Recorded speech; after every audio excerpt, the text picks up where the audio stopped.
This is Mark Bell from supertraining.tv. I got a question about dipping while doing a squat. A dip would look like this. You're here like this. Let's say this is your chubby little body. You're going to come down and you're going to dip and then do your, come back up from your squat. The dip is going to happen slightly above or slightly at parallel, and then you're just going to dip down a little bit beyond parallel to get the lift past.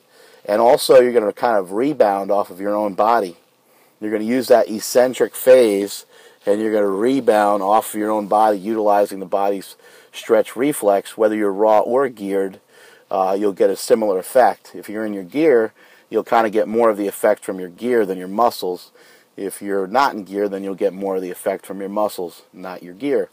One thing to be very cautious about with a method like this is that when you dip, that you don't just let your body blob over and round over and stuff like that.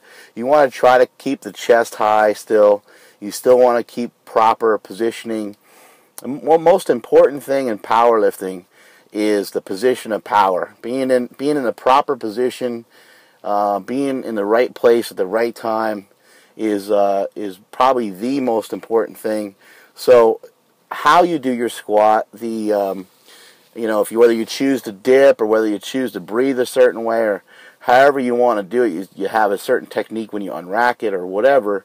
The main thing is that you keep your positioning at the bottom, and that's why you see so many different lifters with so many different techniques. Some guys like to stay arched up real high at the beginning of the lift because it helps keep them in position at the bottom of the lift.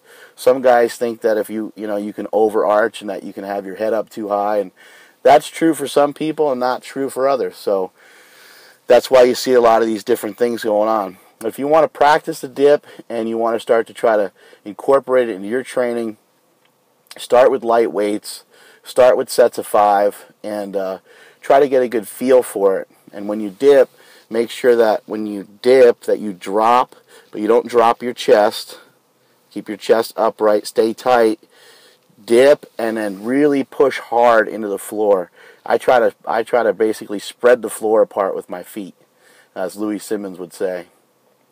There's another tip from supertraining.tv, and that's it. I'll see you later.